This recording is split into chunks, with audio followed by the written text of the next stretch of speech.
नमस्कार। स्वागत है हमारे यूट्यूब चैनल पर। हम आशा करते हैं कि आपकी महिला सुपरवाइज़र की तैयारी अच्छी चल रही होगी। हम उसी में जो टॉप क्वेश्चन आपको लाकर दे रहे हैं, उसी में हम एक ऐसी सीरीज़ लेके आए हैं कि यदि आप किसी काम करते वक्त भी इन क्वेश्चनों को सुनते हैं तो बहुत सारी चीज़ें आपकी रिवीजन हो जाएंगी। और लेटेस्ट अपडेट के लिए चैनल को सब्सक्राइब जरूर कर लें और इसी प्रकार इनको सुनते रहें अच्छे से, जिनसे आपका क्वेश्चन कंप्लीट होता रहे और तैयारी होती रहे। तो चलिए हम आपका बिना टाइम वेस्ट किए शुरू कर रहे हैं। पहला क्वेश्चन है, टाइफाइड से शरीर का कौन सा अंग प्रभावित होता है? टाइफाइड का शरीर का कौन सा अंग प्रभावित होता है? तो इसके ऑप्शन दिए हुए हैं, आप देख सकते हैं। मस्तिष्क है, अग्नाशय है और आमाशय है और आंत है। तो इसका जो राइट आंसर है वो आंत होगा। यानी टाइफाइड से आपका जो प्रभावित होने वाला अंग है वो आंत है। नेक्स्ट क्वेश्चन है, निम्नलिखित अनुवांशिक रोगों में से कौन यौन संबंधित है? तो इसका जो राइट आंसर है वो हीमोफीलिया होगा। नेक्स्ट क्वेश्चन है, पीलिया में दुष्प्रभावित होता है। पीलिया में कौन दुष्प्रभावित होता है? छोटी आंत है, अग्नाशय है और उसके बाद ऑप्शन है आमाशय है, यकृत है। तो इसका जो राइट आंसर होगा वो यकृत होगा। फिर नेक्स्ट क्वेश्चन है, किस तत्व के कमी के कारण घेंघा रोग होता है? किस तत्व की कमी के कारण घेंघा रोग होता है? तो इसका राइट ऑप्शन होगा और राइट आंसर भी होगा आयोडीन। आप मात्र क्वेश्चन को सुनते चलिए, पूरे क्वेश्चन आपको याद हो जाएंगे और अच्छे से रिवाइज भी हो जाएंगे। हैजा का क्या कारण है? तो इसका जो राइट आंसर है वो जीवाणु होगा। यानी हैजा जो है वो कालरा, वो जीवाणुओं के कारण होता है। फिर नेक्स्ट है, खसरा रोग का कारक क्या है? जो मीजल्स रोग होता है उसका कारक यानी फैक्टर क्या है? तो इसका जो राइट आंसर है वो विषाणु होगा। फिर नेक्स्ट क्वेश्चन है, कैंसर के उपचार में निम्न में से किसका प्रयोग किया जाता है? तो ये कीमोथेरेपी होगा कहीं पे ऑप्शन, ये option number D, chemotherapy cancer के उपचार में किया जाता है। नेक्स्ट है, दिल का दौरा किस कारण से होता है? तो इसका जो राइट आंसर है वो हृदय में रक्त आपूर्ति की कमी के कारण होता है। यानी जो हार्ट अटैक होता है, दिल का दौरा होता है, वो हृदय में ब्लड की आपूर्ति कम होने के कारण होता है। फिर नेक्स्ट क्वेश्चन है 9, आँखों की दूरदृष्टि की बीमारी किसके कारण होती है? तो जो दूरदृष्टि की बीमारी होती है वो नेत्र गोलक के छोटा होने से होती है। फिर नेक्स्ट क्वेश्चन है, निम्न में से किस तत्व का संबंध दांतों की विकृति के साथ है? निम्न में से जो ऑप्शन दिए हुए हैं उसमें किस तत्व का संबंध दांतों की विकृति के साथ है? तो इसका राइट आंसर फ्लोरीन है। फिर नेक्स्ट क्वेश्चन है, निम्न में से किसकी कमी से रिकेट्स रोग होता है? तो विटामिन डी होगा कहीं पे। इसका राइट आंसर ये option number C, vitamin D. यानी विटामिन डी के कमी से रिकेट्स रोग होता है। फिर नेक्स्ट है, निम्न में से कौन सा स्कर्वी रोग के इलाज में उपयोगी है? निम्न में से कौन सा है जो स्कर्वी रोग के इलाज में उपयोगी है? तो विटामिन सी वाला कोई ऑप्शन होगा। तो इसका राइट आंसर है आंवला। फिर नेक्स्ट क्वेश्चन है, विटामिन शब्द किसने दिया था? विटामिन शब्द किसने दिया था? तो इसका राइट आंसर फंक होगा, ये ऑप्शन नंबर सी।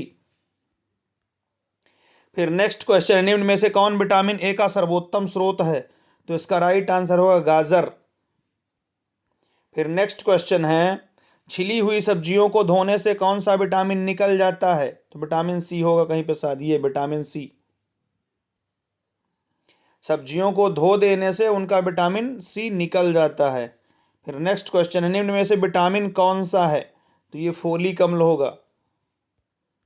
फिर नेक्स्ट क्वेश्चन है क्वेश्चन नंबर 17, ये विटामिन ई का महत्वपूर्ण स्रोत कौन सा है? तो गेहूं अंकुर का तेल होगा विटामिन ई का महत्वपूर्ण स्रोत।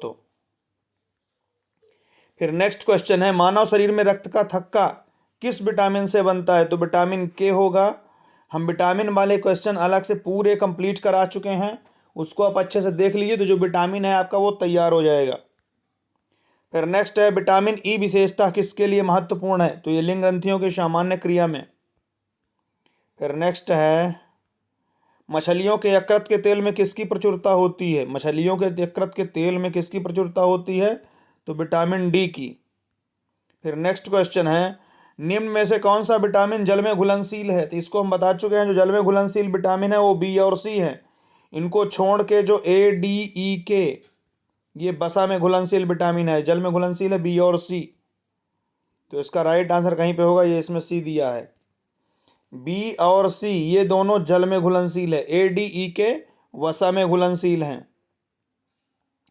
कौन सा विटामिन प्रतिरक्षा प्रदान करता है? तो विटामिन ए होगा। फिर नेक्स्ट क्वेश्चन है, विटामिन सी का रासायनिक नाम क्या है? तो एस्कॉर्बिक अम्ल होगा। फिर नेक्स्ट क्वेश्चन है, निम्नलिखित विटामिनों में से कौन सा शरीर में भंडारित नहीं होता? तो ये विटामिन डी होगा। फिर नेक्स्ट क्वेश्चन, निम्नलिखित विटामिनों में से किसमें कोबाल्ट होता है? तो विटामिन बी12 होगा कहीं पे, ये ऑप्शन नंबर सी। फिर नेक्स्ट क्वेश्चन है, निम्नलिखित में से कौन सा एक विटामिन ए का प्रचुरतम स्रोत है? तो इसका राइट आंसर होगा ऑप्शन नंबर ए, यानी कि आम। हम पूरे विटामिन, उसके रासायनिक नाम, उसके स्रोत, सब कुछ कंप्लीट करा चुके हैं। तो उनको अच्छे से थोड़ा सा एक बार देख लेंगे विटामिन वाले क्वेश्चन को, तो सब कुछ पूरा विटामिन क्लियर हो जाएगा। फिर नेक्स्ट है, विटामिन ए की कमी से कौन सा रोग फैलता है? तो इसका जो राइट आंसर है वो नाइट ब्लाइंडनेस, यानी कि रतौंधी। फिर नेक्स्ट क्वेश्चन है, मानव शरीर में विटामिन ए भंडारित होता है? तो ये होगा, जो विटामिन ए भंडारित होता है वो यकृत में होगा। फिर निम्नलिखित में से किसे रक्षात्मक पदार्थ कहा जाता है? तो ये विटामिन ही है जिसे हम रक्षात्मक पदार्थ भी कहते हैं। फिर नेक्स्ट क्वेश्चन है, इनमें से कौन सा पदार्थ मानव शरीर में ईंधन का काम करता है? तो ये होगा अपना कार्बोहाइड्रेट, जो हमारे बॉडी में कार्बोहाइड्रेट के ईंधन का भी काम करता है। फिर नेक्स्ट क्वेश्चन है, निम्न में से किससे प्रति ग्राम सर्वाधिक ऊर्जा प्राप्त होगी? तो ये होगा वसा, प्रति ग्राम ऊर्जा इससे सर्वाधिक प्राप्त होती है। फिर नेक्स्ट क्वेश्चन है, निम्न में से कौन सर्वाधिक ऊर्जा प्रदान करता है? तो ये होगा कार्बोहाइड्रेट। फिर नेक्स्ट क्वेश्चन है, एथलीट को किससे जल्दी और ज्यादा ऊर्जा मिलती है? तो इसका राइट आंसर होगा कार्बोहाइड्रेट से। मानव शरीर में ऊतकों का निर्माण किससे होता है? तो ऊतकों का निर्माण होता है प्रोटीन से। फिर नेक्स्ट क्वेश्चन है, प्रोटीन को निम्न में से क्या माना जाता है? तो प्रोटीन है हमारे शरीर को निर्माण करने वाला। फिर नेक्स्ट क्वेश्चन है, एंजाइम मूल रूप से क्या होते हैं? तो एंजाइम मूल रूप से प्रोटीन होते हैं।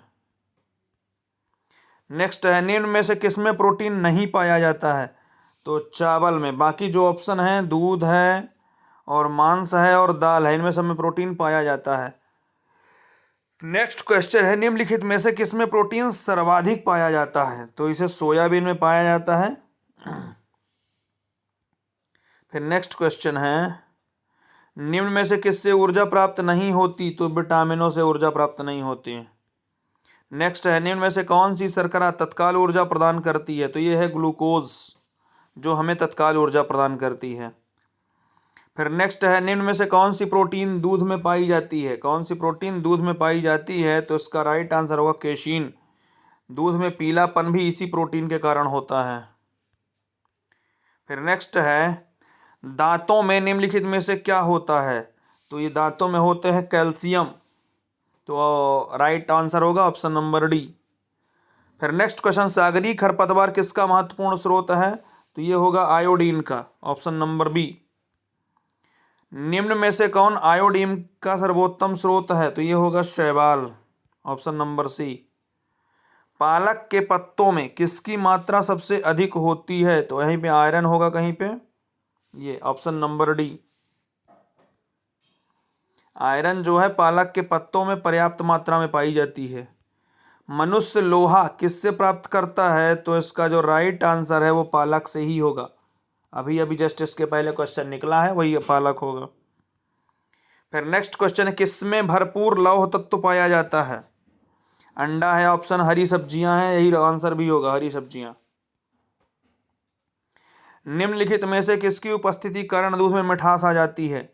तो ये है लैक्टोज शर्करा। जिसके कारण दूध में मिठास आती है। फिर नेक्स्ट क्वेश्चन है, केंद्रीय खाद्य प्रौद्योगिकी अनुसंधान संस्थान यानी central food technology research institute, ये कहाँ स्थित है? तो ये है मैसूर में। इस प्रकार पूरे के पूरे क्वेश्चन जो 49 क्वेश्चन है इसको अच्छे से कवर कर लें, 2-3 बार सुन लें तो पूरे के पूरे क्वेश्चन अच्छे से याद हो जाएंगे। लेटेस्ट अपडेट के लिए आप चैनल को सब्सक्राइब कर लें और अपने मित्रों को शेयर भी कर दें, जिससे सबके पास ये लेटेस्ट इन्फॉर्मेशन पहुंचती रहे। धन्यवाद।